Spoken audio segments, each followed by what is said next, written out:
Hey Gamer here, welcome on back to the Cade in another episode of Suckerpunch Sunday, the series where we take a classic deep dive into a fighting or fighting platform-based game from the 3rd, 4th, 5th, and 6th generation. And for this week, we're going back 25 years now, and damn if that doesn't make me feel old saying that.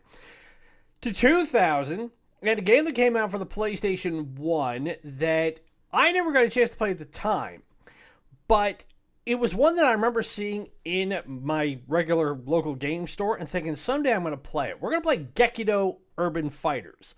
Now, this game is a 3D beat-em-up platformer in much the same vein of games like Final Fight, Streets of Rage, Double Dragon, all of those.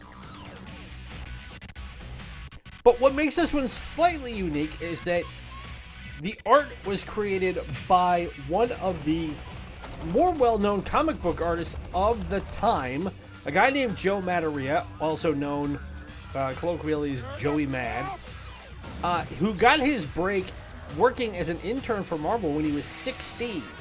Went on to do work for titles like Uncanny X-Men, of which he was most well-known for a long time. And then he broke off in the late 90s, early 2000s, and started working with Jim Lee at Image Comics and came up with his own comic called Battle Chasers, which I was a big fan of, but sadly he didn't finish until 2023. He finally came around to it. So what we're going to do over the course of the next half an hour or so is we're going to try this game out. Now, it's not a massively different story to any other classic fighting beat-em-up game you know.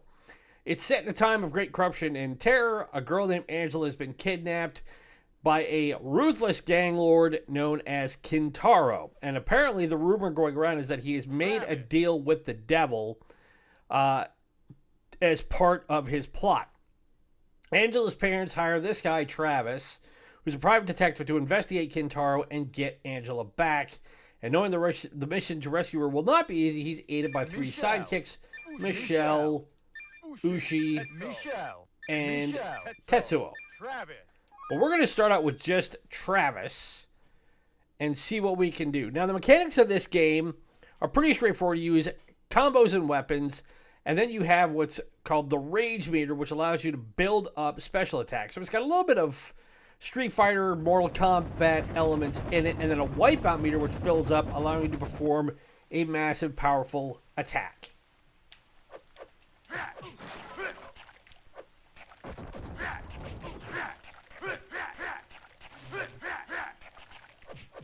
And already Travis sounds like a bit of a Burk just because everything he does.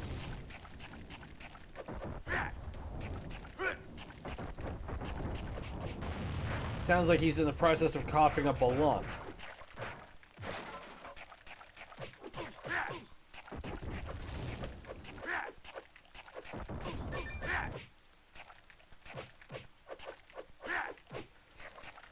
So you have your primary punch kick button, and then when you use your circle button, when your gauge is all maxed up, that allows you to do more powerful attacks. But as you can see, this game is very much a product of its time, being 25 years old, in that the graphics are a bit muddy, and it's all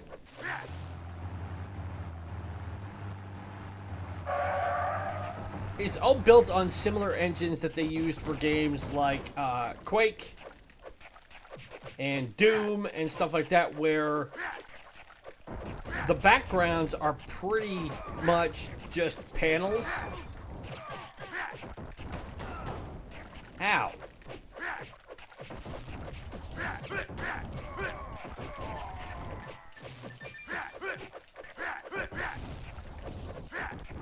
But I like how we can actually look down and see potential combos we have available. Can I beat up the car?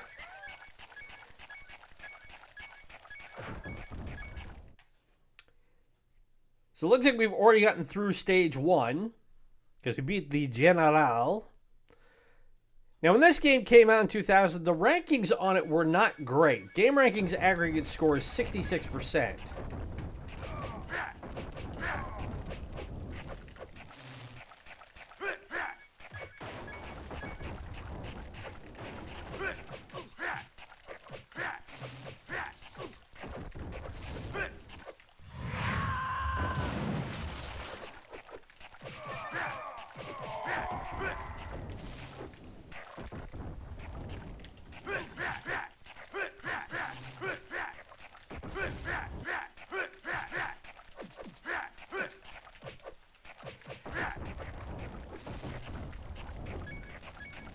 So your L1 is your jump. And now we have this guy who, Kuji.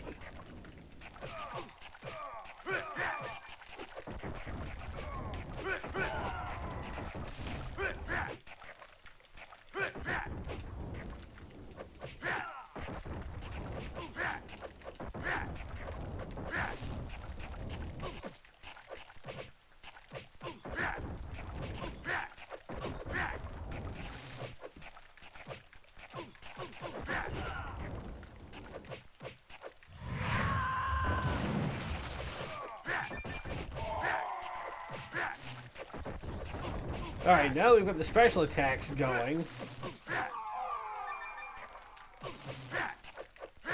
Looks like we took Kuji out.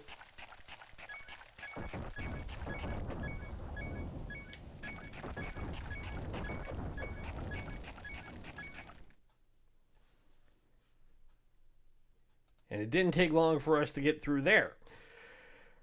So, when Nextgen did their review, they gave it a 4 out of 5. Said it's hardly revolutionary, but Gekido is the best beat-em-up in a long time for the PlayStation and comes with a fun fighting mode to boot. That was pretty much the only real information we had about this game at the time. I want to taste your blood. Well, that's cute. So this guy looks like he's a Vega knockoff.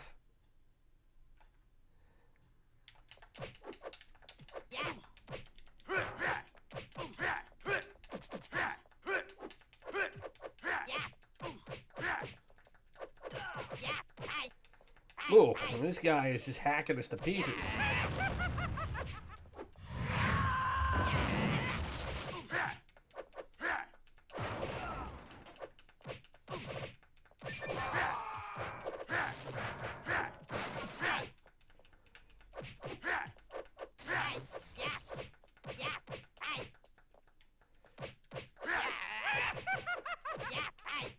Oof, we have been put down.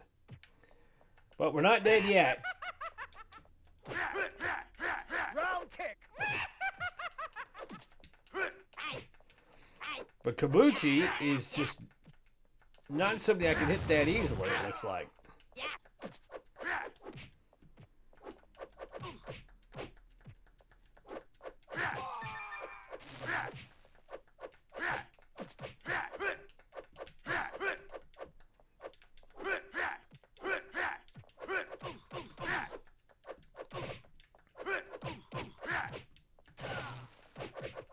The camera angles are a little wonky only because they tend to change whichever attack you're using.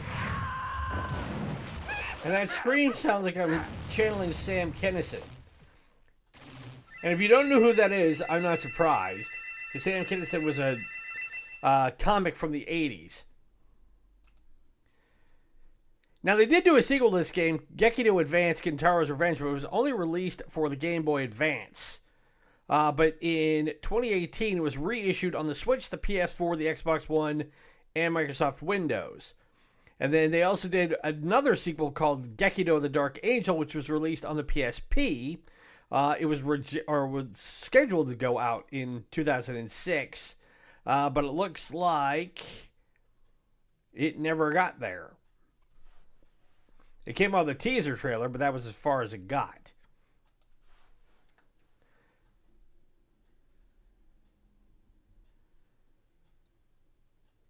So we finally made it through location 1, and now we're going to the market.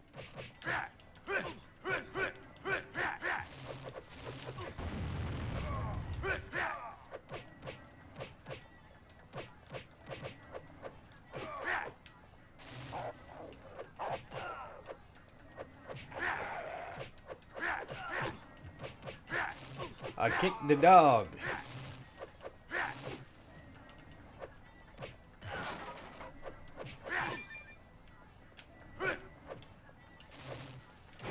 Ow.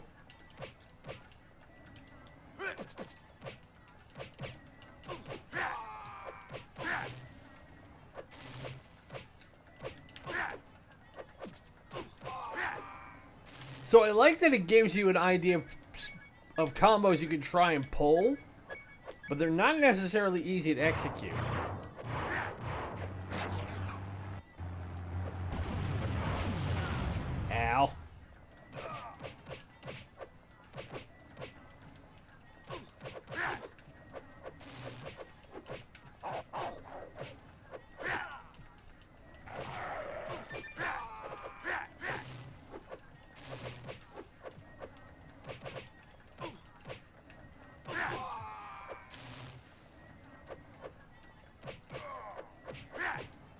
And being able to track how everything moves as far as amping up my rage meter and all that stuff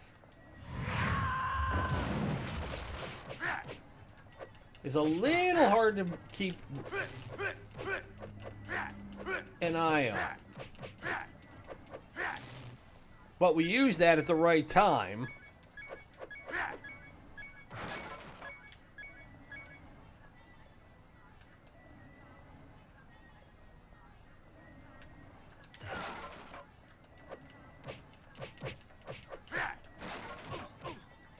And I don't like the fact that when we kick boxes or barrels down, we tend to get hurt from that.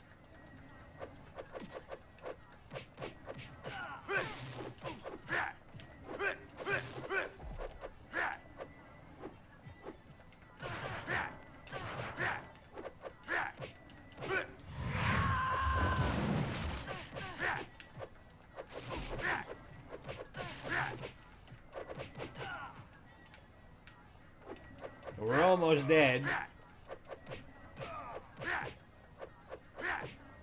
But I have these 3 ninjas sitting here coming around.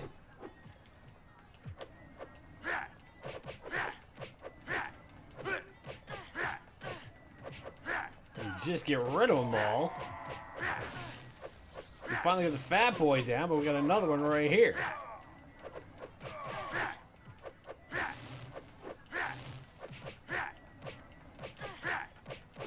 I'm not entirely sure why the game insists on going letterbox on me.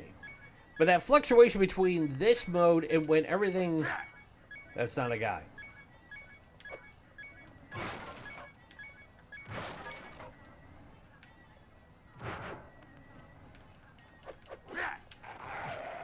Get off me, dog.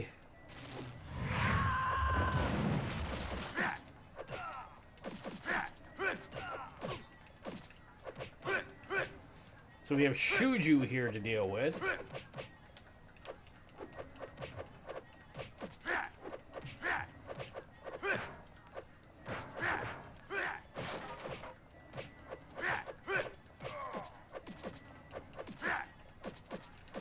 And he can block, but I can't.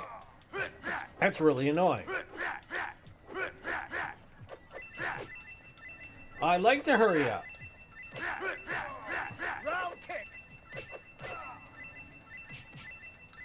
I understand I'm running out of time here.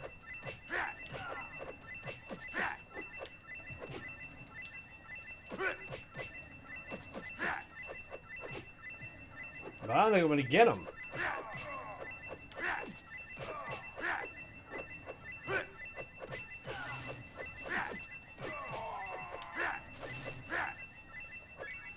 Whew, I got them both, but I gotta hurry. I gotta get to the end of the level.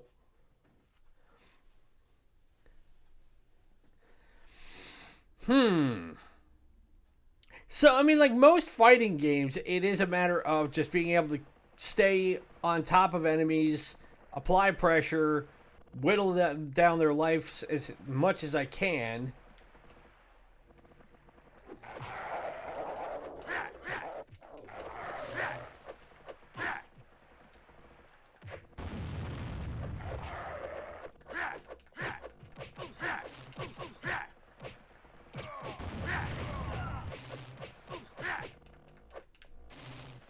And then just get to the end of the level as soon as possible.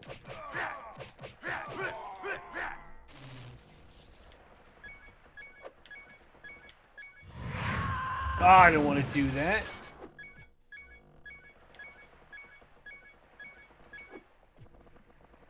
Alright, more of these guys.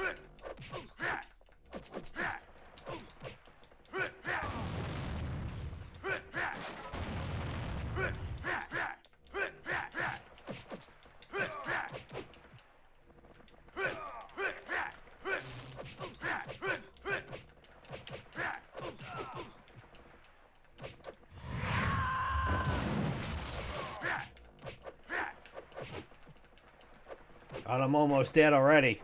And I'm down to my last guy. Alright, we'll continue it here. And I'll stick with Travis.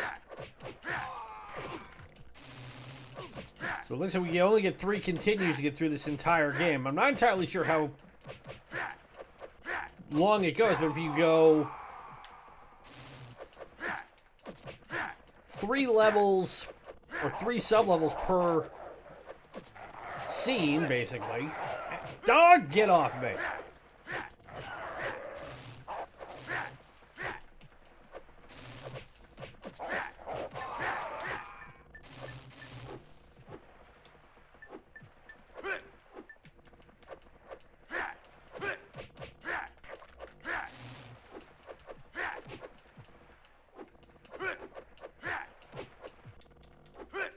Hold still, you flippin' ninja.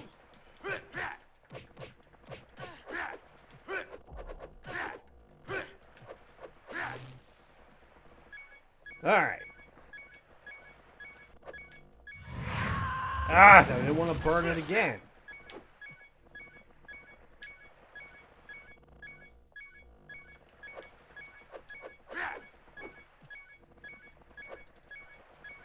Alright, I gotta go somewhere.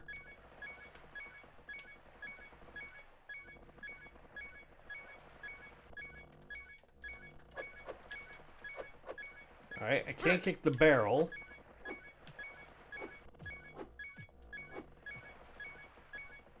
Well, where the hell am I supposed to go if I can't go that way and I can't go... Ah, here we go.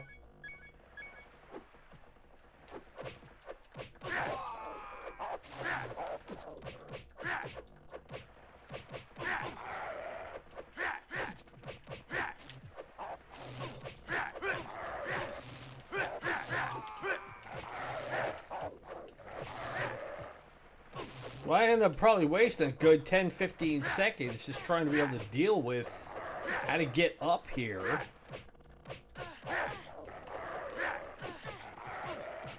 Get off me, mutt.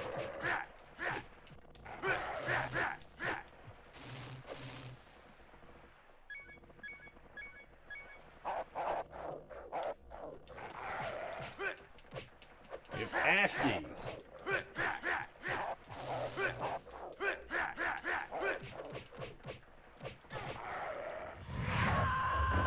And Kyoko.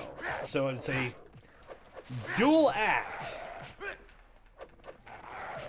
Dog, get off me.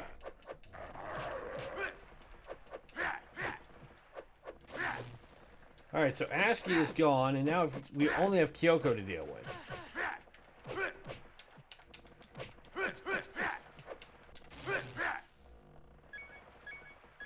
And actually, once ASCII was out of the way, we took care of her pretty quickly.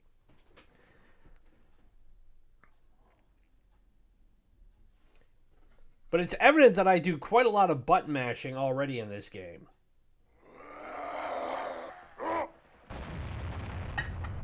Oh, use a biggin. Gorilla.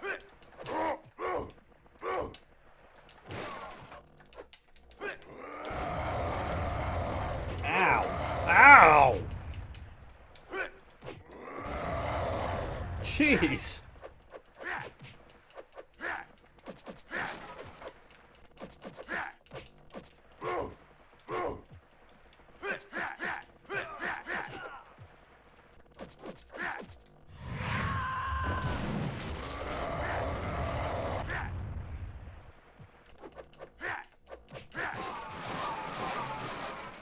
As he launches 3 barrels at me. All right there, Donkey Kong.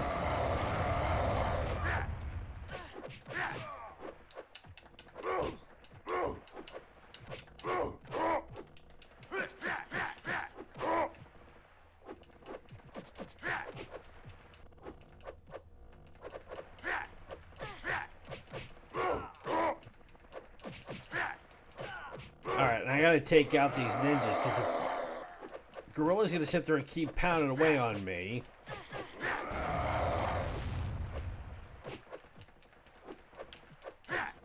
Having a player lock or something would be really helpful right about now.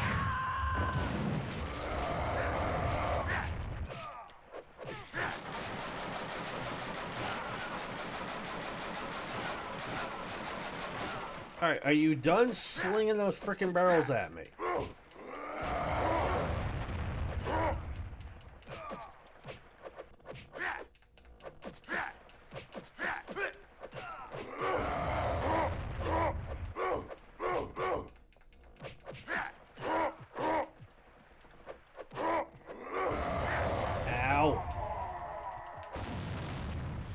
got him finally with a jump kick, and that ultimately put him down. But holy cow, that was rough. And the limitations of the graphics do make that a bit more difficult than it needs to be.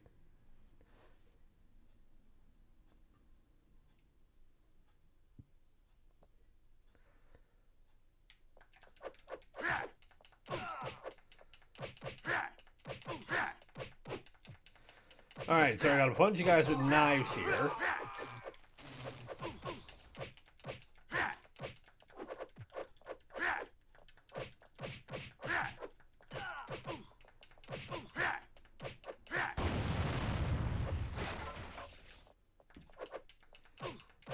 And if you're done,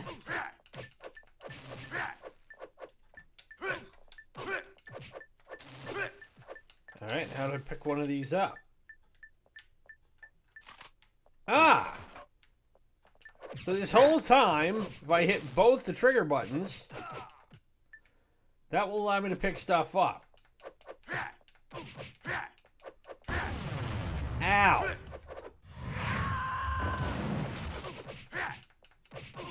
You pissed me off. Frickin' jerk.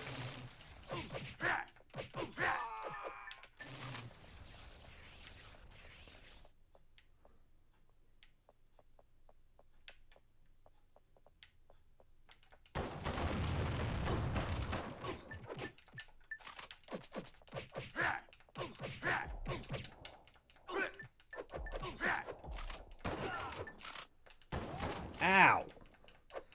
Quit shooting me. And who's throwing smoke bombs?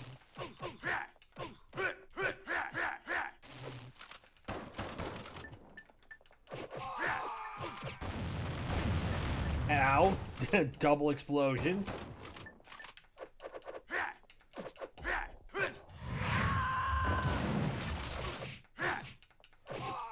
Alright, take out both the gun boys. And then somebody throws a grenade.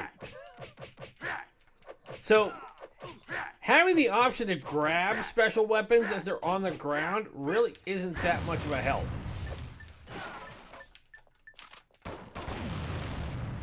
Because then somebody is inevitably going to come in and drop explosives on you, blow you up.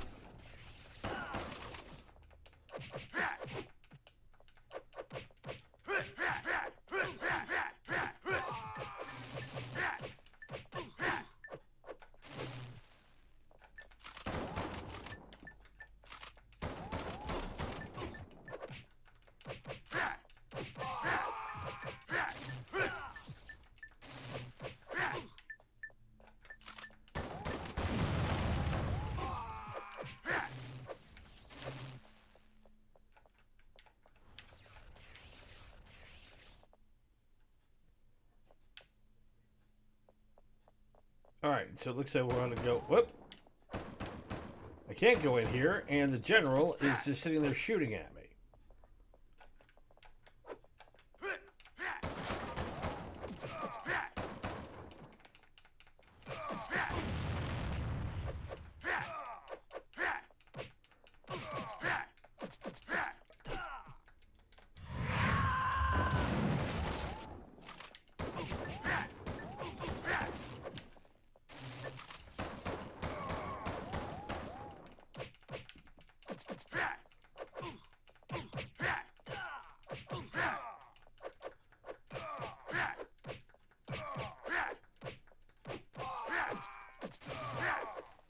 And with the general without his gun, down he goes. But we're close to half an hour anyway, so I think... Let's see, I got one guy left. So what we'll do is we'll go until I run out of lives. And now we're on top of a subway. So it's the speed portion of our show, where we're fighting guys on top of a subway.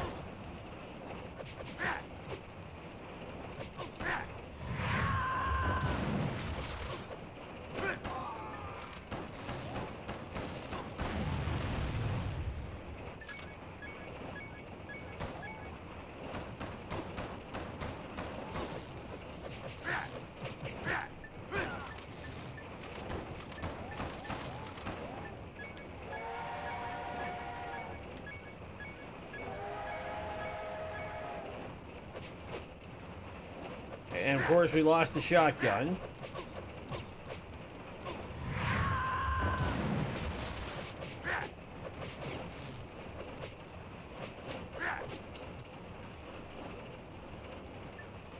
All right.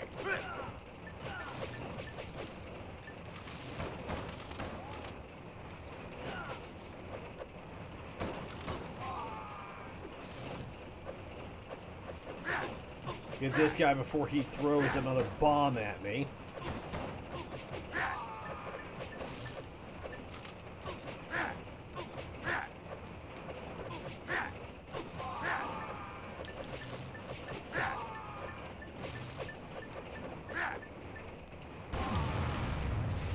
How do you like it when somebody throws a bomb at you? Not that much fun, is it? I know you can't answer. I just reduced your sinuses to something akin to hamburger.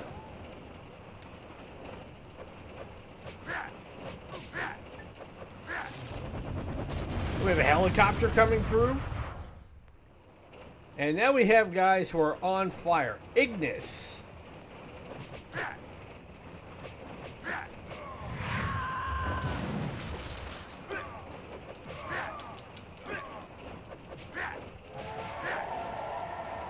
Alright, I already put him down. And already put him down. And, of course, ran right headlong into another grenade.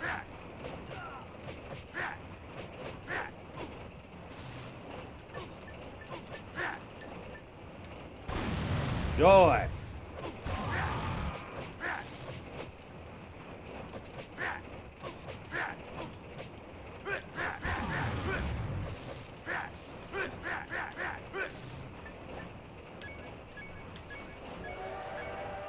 And we go this way. My piece is broken. Who dares disturb the master? The guy with more claws. And I immediately meet... Oh, this is Kintaro. So this is our big bad guy.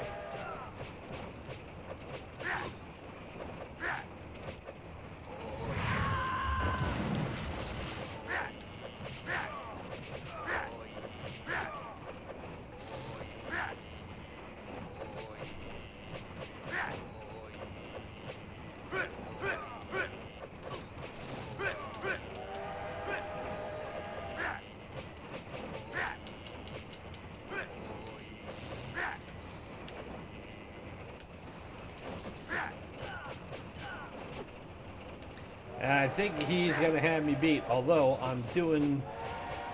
Ow! I was just saying I'm doing okay.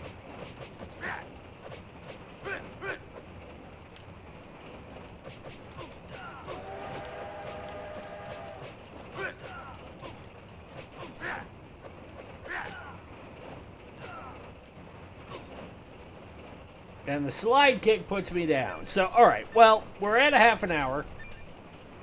And that, everybody, is Gekido Urban Fighters from 2000 for the PlayStation 1. Now, question one. Is this a good game? I get the premise of it. I get what Interplay or Infogrames was trying to do in creating it. But it's hard to say this is a good game. It's an adequate game. It fits the parameters of what it was designed for, but I think this game would have been better had it come along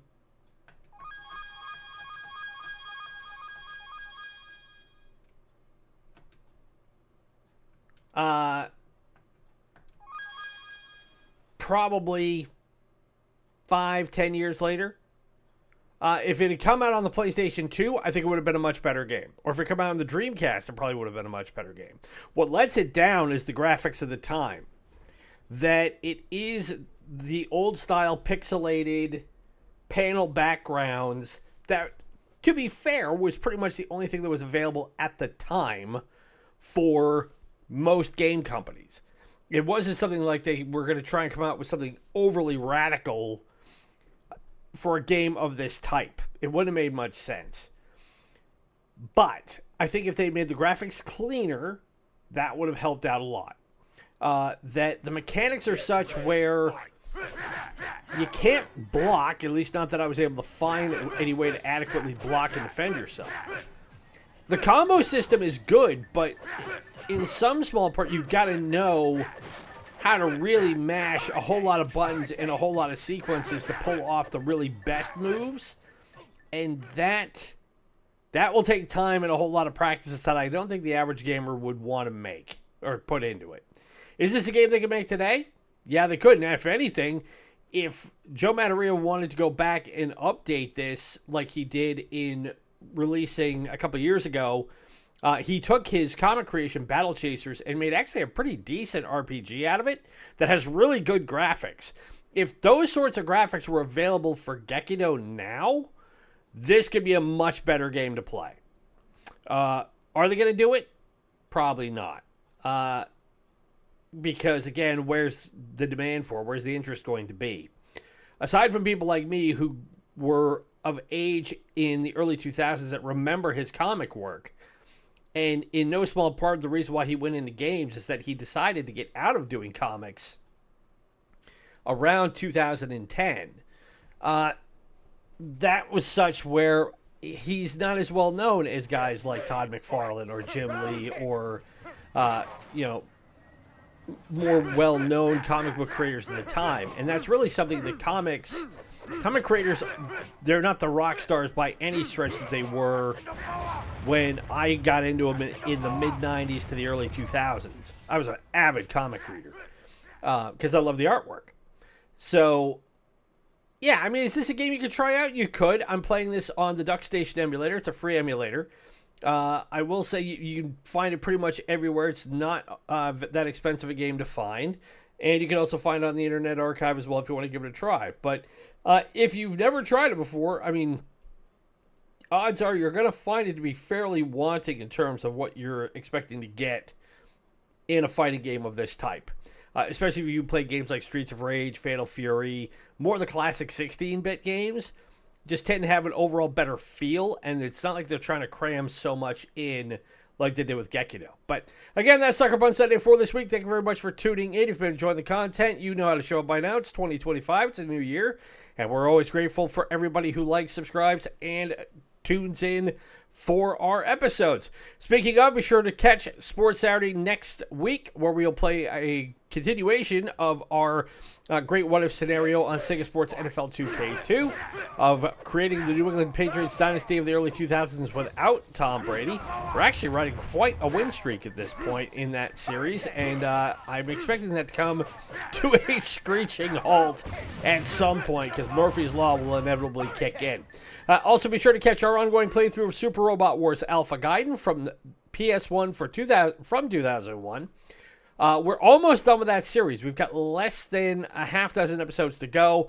New episodes, of course, go up every Monday and Wednesday. And we do have our new next playthrough picked out. Watch this space for more details down the line. Be sure to follow us on social media through Instagram, Threads, and Blue Sky at Ronan's Retrocade. Help spread the word about us as we continue to build this channel and make it bigger and better. I've done enough yapping for one day. I'm tripping all over myself. It's been a long day. My name is Ronan. It's been great to spend this Suckerpunch Sunday with you. Be safe, be well, happy gaming. We'll talk to you tomorrow as we dive headlong right back in to Super Robot Wars Alpha Gaiden. Bye.